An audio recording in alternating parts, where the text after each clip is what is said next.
धारा 370 हटने के बाद जम्मू कश्मीर में जिस तरीके की तब्दीली आपको देखने को मिल रही है, अब नए नोटिफिकेशन जिस तरीके से आए हैं, जम्मू कश्मीर में कोई भी आदमी भारत से चाहे तो यहाँ पर आकर ज़मीन ख़रीद सकता है। नए कानून की नोटिफिकेशंस आ गई हैं। इस पर टेक्निकल तरीके से हम जानेंगे कि क्या क्या इसमें टेक्निकल डिफ़िकल्टीज़ रहने वाली हैं, यहाँ के लोगों को कितना इसका असर होगा। इस पर आज हमारे साथ बात करने के लिए एडवोकेट अंकुर शर्मा हमारे साथ हैं। ये एकजुट जम्मू के चेयरमैन भी हैं और काफ़ी लंबी इन्होंने लड़ाई लड़ी थी रोशनी स्कैम को लेकर भी। आज हम इनसे बात करेंगे। सर, आपका स्वागत है NH1 न्यूज़ में। जिस तरीके से नई नोटिफिकेशन सर लैंड्स को लेकर आई हैं, लैंड लॉज जम्मू के चेंज हुए हैं, क्या कहेंगे आप? जम्मू कश्मीर में किस तरीके की चेंज आप देखेंगे? देखिए, पहले जम्मू कश्मीर में भूमि खरीदने के लिए स्टेट सब्जेक्ट होना यहाँ की एक रिक्वायरमेंट होती थी। अब जिस तरीके की अमेंडमेंट्स केंद्र सरकार ने अधिसूचना जारी करके अमेंडमेंट्स पास करके इंट्रोड्यूस की हैं, उसके बाद किसी भी व्यक्ति को जम्मू कश्मीर में ज़मीन खरीदने के लिए ना ही डोमिसाइल रिक्वायर्ड होगा, ना ही परमानेंट रेजिडेंट सर्टिफिकेट, जो कि एक पास्ट की बात होगी। परमानेंट रेजिडेंट सर्टिफिकेट तो अदरवाइज़ भी अब हो नहीं सकता था, लेकिन डोमिसाइल की कुछ लोगों को उम्मीद थी। लेकिन अब यह है कि कोई भी व्यक्ति जम्मू कश्मीर में ज़मीन खरीद सकता है, एग्रीकल्चरल हो, नॉन एग्रीकल्चरल हो। ALG साहब की तरफ से एक बयान आया कि एग्रीकल्चरल लैंड्स की एलियनेशन को हम प्रोटेक्ट करेंगे, उनकी बिक्री को प्रोटेक्ट करेंगे। लेकिन कानून में जो अमेंडमेंट्स की गई हैं उसके आधार पे अभी तो ऐसा कोई प्रावधान नहीं है जिसके ज़रिए एग्रीकल्चरल लैंड्स को वो जम्मू कश्मीर के निवासियों को ही बेच पाएँ, एग्रीकल्चरिस्ट्स को ही बेच पाएँ, ऐसा कोई प्रावधान हो। एग्रेरियन रिफॉर्म्स एक्ट की सेक्शन 17 थी जो डील करती थी। देखिए, एग्रेरियन रिफॉर्म्स एक्ट में नॉर्मली वो कानून प्राइमरीली इसी चीज़ के लिए था कि जो टिलर है उसे ज़मीन मिल जाए लैंड रिफॉर्म्स की बैकग्राउंड में, कि जो जोत रहा है वो मालिक से लेके उसको आप दे देंगे, क्योंकि ज़मींदारी, रैयतवारी, महलवारी सिस्टम्स जो अंग्रेज़ों के समय के थे या इंडिपेंडेंस से पहले थे, तो उसमें ज़मींदार और वो उनके पास बहुत ज़्यादा भूमि होती थी, तो टिलर को देने के लिए रिफॉर्म्स इंट्रोड्यूस किए गए। तो सेक्शन 17 में ये लिखा गया था कि अगर टिलर जम्मू कश्मीर में नॉन रेजिडेंट है, जम्मू कश्मीर का रहने वाला नहीं है, तो उसे उसके मालिकाना हक नहीं मिलेंगे। तो वो सेक्शन इन्होंने ऑलरेडी पिछले ऑर्डर में डिलीट कर दी थी, section 17 of the agrarian reforms act. तो स्टेट सब्जेक्ट होने की या नॉन रेजिडेंट वो रिक्वायरमेंट ख़त्म ही कर दी थी। तो यानी ये कृषि भूमि जो है वो कोई भी टिलर, चाहे वो बाहर का भी है, वो ले सकता है।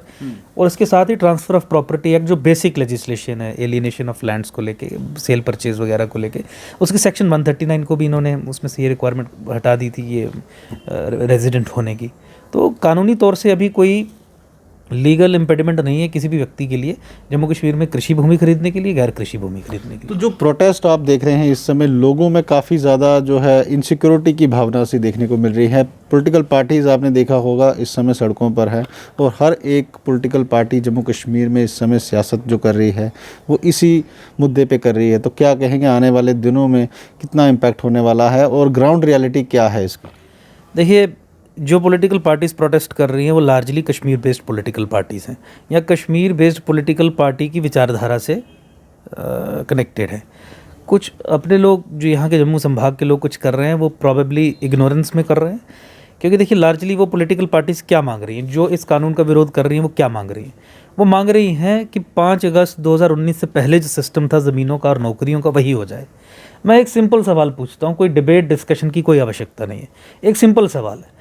5 अगस्त 2019 से पहले, यानी जिस दिन 370 और 35 से ख़त्म हुआ, उससे पहले जम्मू को नौकरियां मिलती थी, या जम्मू की नौकरियां प्रोटेक्शनिज्म की बैकग्राउंड में कश्मीर खा जाता था? मेरिट होने पे भी जम्मू को नौकरियां नहीं मिलती थी। आपकी ज़मीनों पे कश्मीरी इन्वेजन, जो डेमोग्राफिक इन्वेजन का प्रोसेस चल रहा है, वो अनअबेटेड चल रहा है। आपकी ज़मीनों पे कब्ज़ा किया जाता था। यहाँ की मुख्यमंत्री कानून निकालती थी 14 फरवरी 2018 का कि मुसलमान ज़मीनों पे कब्ज़ा करेगा तो उसके खिलाफ कोई कार्रवाई नहीं होगी। रोहिंग्याज और बांग्लादेशीज़ को यहाँ सरकारी एजेंसी सेटल करती थी। यानी चाहे भूमि हो और रोशनी कानून, जिसके ज़रिए स्टेट लैंड जम्मू संभाग में 10 मुसलमानों ने एप्लीकेशन लगाई, 10 में से 9 को दे दी। एक का जिसका कागज़ ही नहीं है छोड़िए, 10 हिंदुओं ने लगाई, उसमें से 1 या 2 को दी। ओवरवेलमिंगली कानून बना के भी स्टेट लैंड जम्मू संभाग में उन्होंने एक धर्म विशेष के लोगों को दे दी। ये उस सिस्टम को रिजरेक्ट करना चाहते हैं, खड़ा करना चाहते हैं। क्या ऑप्शन है जम्मू के पास कि बाहर से कोई व्यक्ति आके आपकी मर्ज़ी से दाम दे के, उचित दाम दे के आपसे ले, या आपकी ज़मीनों पे कब्ज़ा हो जाए और आप रोते रहें?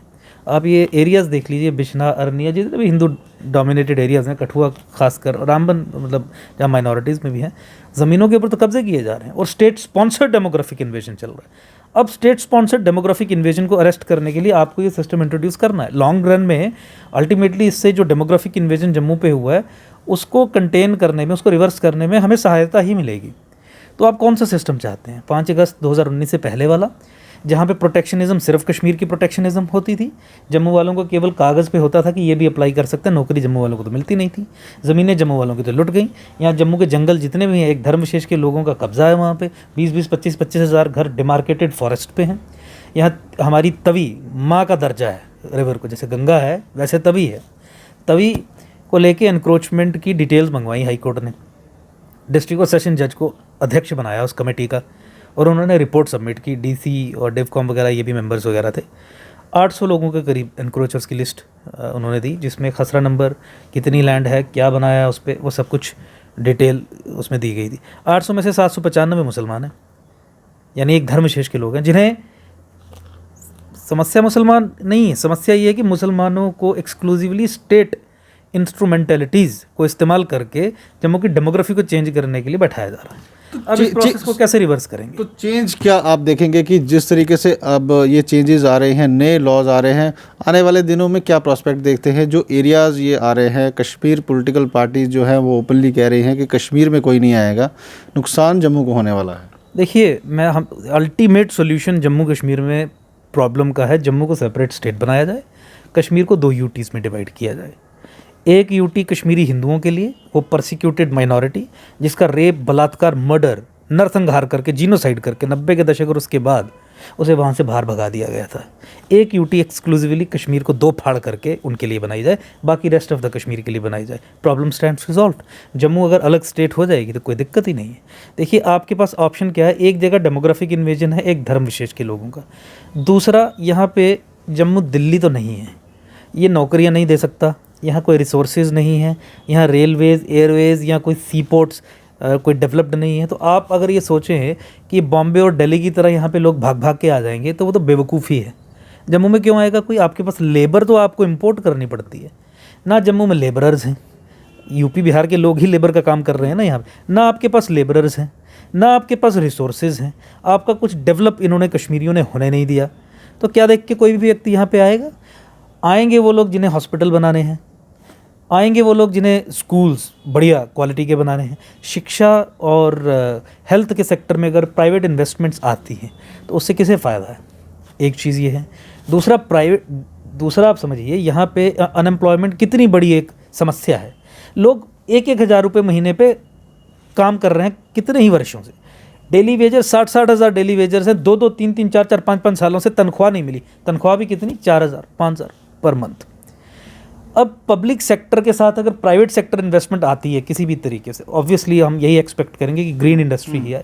इंडस्ट्री के लिए अदरवाइज भी कोई दिक्कत नहीं थी, लेकिन ये जो बड़े बड़े प्रोजेक्ट्स जो एम्प्लॉयमेंट जनरेट कर सकते हैं, प्राइवेट सेक्टर लार्जली 95% एम्प्लॉयमेंट तो प्राइवेट सेक्टर ही जनरेट करता है भारत में। सरकारी पब्लिक एम्प्लॉयमेंट तो 4-5% ही है। ऑर्गेनाइज्ड अनऑर्गेनाइज्ड मिला के प्राइवेट सेक्टर 95% से अधिक नौकरियाँ देता। तो अल्टीमेटली अनएम्प्लॉयमेंट का इशू भी रिजॉल्व होगा, प्लस किसी भी जगह की डेमोग्राफी, मान लीजिए कि ये कानून आने के बाद आपको लगेगा कि डोगरा आइडेंटिटी पे कुछ बात आ रहा है, वो सडनली चेंज नहीं होती, नॉर्मल कोर्स में बहुत समय लगता है। और वो जम्मू में वैसा कोई सिचुएशन, हमें डेमोग्राफी चेंज जो सिचुएशन अलार्मिंग है वो कश्मीर की तरफ से, उनकी सोच की तरफ से जो यहाँ पे हो रहा है उससे है। तो हाल ही में एक जिस तरीके से स्टेटमेंट आती है, देवेंद्र राणा जी कहते हैं, एक इंटरव्यू में किसी चैनल के साथ दे रहे थे, वो कह रहे हैं कि डोगरा को अब अपनी आइडेंटिटी के लिए लड़ना पड़ेगा, प्रोटेक्शन के लिए लड़ना पड़ेगा। आने वाले दिनों में एक क्या प्लेटफॉर्म का कहीं आपको लग रहा है कि जम्मू में एक प्लेटफॉर्म अलग बनेगा जिसमें इसके खिलाफ जंग एक की जाएगी कि भाई इस ऐसे लॉ जो है यहाँ ना लाया जाए? 5 अगस्त 2019 से पहले डोगरा आइडेंटिटी बहुत बड़े खतरे में थी। 5 अगस्त 2019 के बाद भी डोगरा आइडेंटिटी पे खतरा टला नहीं। डोगरा आइडेंटिटी पे खतरा टला नहीं। डोगरा आइडेंटिटी पे खतरा इस्लामिक हेजुमनी का है, जो कश्मीर बेस्ड पॉलिटिकल पार्टीज पिछले 70 साल से यहाँ चला रही। मैंने बताया ना आपको, आपकी नौकरियाँ छीन ली। आप किस प्रोटेक्शनिज्म की बात करते हैं? 100 में से 90 नौकरियाँ तो कश्मीर लेके चला जाता है आपसे। चाहे आप मेरिट में हो चाहे ना हो, हर क्षेत्र में आपकी ज़मीनों पर मैंने बताया कानून बना के कब्जे करवा दिए एक धर्म विशेष के लोगों की। एक जगह पे इस्लामाइजेशन है जो 370-35 है और इस तरीके के प्रोटेक्शनिज्म के कारण बहुत धड़ल्ले से चल रही थी। दूसरी जगह पे आप ओपन अप कर रहे हैं देशवासियों को। उसमें से अगर सपोज़ कुछ फ्लेवर्स आ भी जाते हैं हिंदुइज़्म के, कोई पंजाबी आता है, कोई यूपी का आता है, कोई बिहार का आता है, अच्छी अच्छी इन्वेस्टमेंट्स के साथ एम्प्लॉयमेंट तो होगी। हमारे लिए वो एक सुरक्षा कवच का काम करेगा या इस्लामिक इन्वेजन जो हमें ख़त्म ही किए जा रहा है दिन प्रतिदिन, 370 और 35 ऐसे मजबूत होके जिसने किया, ऐसे कानूनों से मजबूती पाके जिसने किया, आप किस सिस्टम में रहना चाहते हैं? आपको तय करना पड़ेगा। देखिए, इस्लामाइजेशन जब हो जाए, एक इस्लामिक हेजेमोनिक स्टेट में रहना संभव नहीं है। लेकिन ये जो डिफरेंट फ्लेवर्स ऑफ सनातन हैं, यूपी बिहारी, वहाँ का हिंदू वहाँ का हिंदू, ये आपस में समरसता के साथ रह सकते हैं, इनसे कोई ख़तरा नहीं। प्लस दूसरा, आप कितने सालों की बात कर रहे हैं? 500 साल के बाद भी जम्मू का डोगरा कैरेक्टर चेंज नहीं होगा। अगर नॉर्मल डेमोग्राफी की स्टडी करके, नॉर्मल डेमोग्राफिक चेंज जैसे होती है जैसे बाकी शहर, तो जम्मू में 500 साल में भी आने वालों में जम्मू का बेसिक कैरेक्टर तो चेंज नहीं हुआ। प्लस जम्मू के लोगों को आप इतना निकम्मा क्यों समझते हैं कि compete नहीं कर पाएंगे? और नौकरियां यहाँ पे अल्टीमेटली प्राइवेट सेक्टर किन के लिए जनरेट करेगा? अब हमें फोकस करना है कि जो भी प्राइवेट इन्वेस्टमेंट्स हों उनमें मिनिमम परसेंटेज ऑफ नौकरियां मैनेजेरियल स्टाफ, ये लेबर नहीं, लेबर आपको मिलेगी नहीं, लेबर आपको बाहर से ही लानी पड़ेगी क्योंकि लेबर का काम करने को यहाँ पे कोई तैयार ही नहीं है। लेकिन हमारे इंजीनियर्स हैं, हमारे डॉक्टर्स हैं, हमारे टीचर्स हैं, हमारे क्लर्क्स हैं, मैनेजेरियल स्टाफ में काफ़ी MBAs हैं, उनके लिए मिनिमम हमें यहाँ सुनिश्चित करना पड़ेगा कि जो भी बाहर से इन्वेस्टमेंट है उनकी एक ड्यू रिप्रेजेंटेशन यहाँ पे हो, जैसा हर जगह होता है। तो मुझे लगता है कि फोकस उस पर करना आवश्यक है। तो जिस तरीके से श्रीनगर में गुपकार डिक्लेरेशन का सामने आया, उसके बाद महबूबा मुफ्ती की स्टेटमेंट आपने सुनी होगी जो झंडे को लेकर की काफ़ी बवाल हुआ, कैसे देखते हैं आप? क्या काउंटर करना चाहिए जम्मू के लोगों को? क्या आपको लगता है कि यहाँ पर भी उस पैटर्न पे एक यहाँ पे कोई प्लेटफॉर्म खड़ा करना पड़ेगा? देखिए, मैं आपको सीधे और साफ शब्दों में ये बता दूं कि गुपकार डिक्लेरेशन एक वैचारिक डिक्लेरेशन है, एक आइडियोलॉजिकल डिक्लेरेशन है, जिसका अंडरलाइन ये है कि आपको 370 और 35 से ख़त्म होने से जो एक legally protected special Islamic domain with in the secular territory of India, वो जो ध्वस्त हुआ, उसे खड़ा करना है। सबसे पहले इन प्रिंसिपल कोई भी मुसलमान भी जो हिंदुस्तान के संविधान में विश्वास रखता है, जो कम्युनलिज्म में विश्वास नहीं रखता, जो स्टेट के सेक्युलर क्रेडेंशियल्स हों, इस आइडिया में विश्वास रखता है कि स्टेट शुड बी सेक्युलर, वो गुपकार डिक्लेरेशन को सपोर्ट नहीं कर सकता। जो लोग सपोर्ट कर रहे हैं या वो आइडियोलॉजिकली अलाइंड हैं या फिर मजबूरी में कर रहे हैं, निजी फ़ायदों के कारण कर रहे हैं, एक चीज़। दूसरा, जम्मू का रिस्पांस गुपकार डिक्लेरेशन को एक वैचारिक ही हो सकता है। उसके लिए पहले ये इंपॉर्टेंट है कि आप उसे आर्टिकुलेट करें कि गुपकार डिक्लेरेशन में वैचारिक जो बेडरॉक उसका जो फॉर्म करता है वो क्या है, तभी रिस्पांस आप जनरेट कर सकते हैं।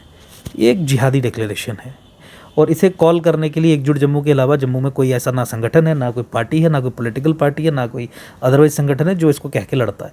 तो सब ड्रामा आप देखेंगे, यहाँ पे कुछ हो नहीं पाएगा, क्योंकि until and unless you call the problem bye it's real name, cancer को कैंसर कहेंगे तभी तो केमोथेरेपी करेंगे। अगर कैंसर को फोड़ा कहेंगे तो फिर तो वो क्यों हो देगा, तुम्बे लाने ना तुझे, तो उससे तो ठीक नहीं होगा ना। तो इसीलिए इसका सोल्यूशन हमने लार्जली ये बता दिया कि जम्मू को सेपरेट स्टेट बनाया जाए और इन जिहादियों को they should be put back into their places.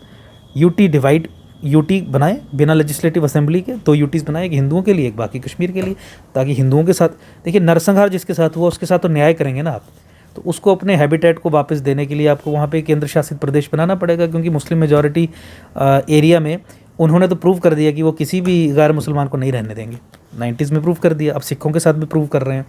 तो एक स्पेशल प्रोटेक्टेड इसके बाद ये गुपकार वुपकार सब खत्म होगा और इसके बाद ही जम्मू कश्मीर में जो समस्या है कश्मीर के अंदर जिहाद की, वो कंटेन होगी। आपके डेमोक्रेटिक इंस्टीट्यूशंस को इस्तेमाल करते हैं ये पॉलिटिकल पार्टीज़ पाकिस्तान का एजेंडा चलाने के लिए, जिहाद का एजेंडा चलाने के लिए।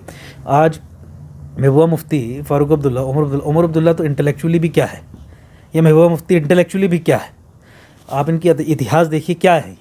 इनकी आवाज़ इतनी बड़ी है क्योंकि हमारे डेमोक्रेटिक सिस्टम ने इन्हें बड़ा बनाया, मुख्यमंत्री बनाया।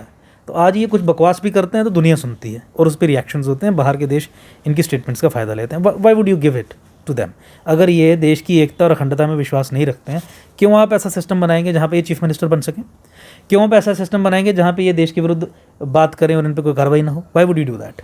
So I think those things needs to be reversed. और वो तभी possible है when politically you answer Gupkar, and political answer to Gupkar is division of Jammu and Kashmir into 3 units. One, separate Jammu state, and second, 2 UTs within Kashmir. One for the persecuted जिसने genocide face किया those Hindus of Kashmir, and another for the rest of Kashmir. I think problem will be resolved.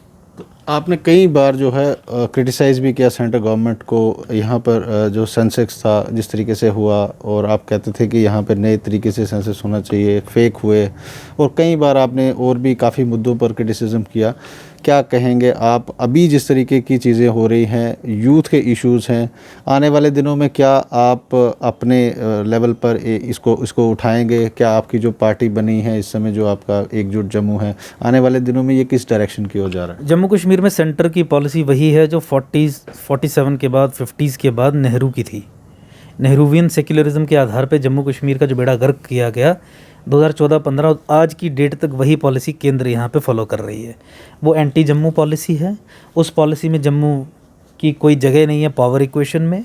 उस policy में जम्मू को आपको hostage रखना है कश्मीर के हाथों, जम्मू को आपको सेकंड क्लास और गुलाम बनाना है। यही पॉलिसी आज की डेट तक भी फॉलो की जा रही है। ये कॉन्ट्रैक्ट है दिल्ली और कश्मीर के बीच में कि जम्मू कश्मीर को कश्मीरी मुसलमान के ज़रिए चलाना है।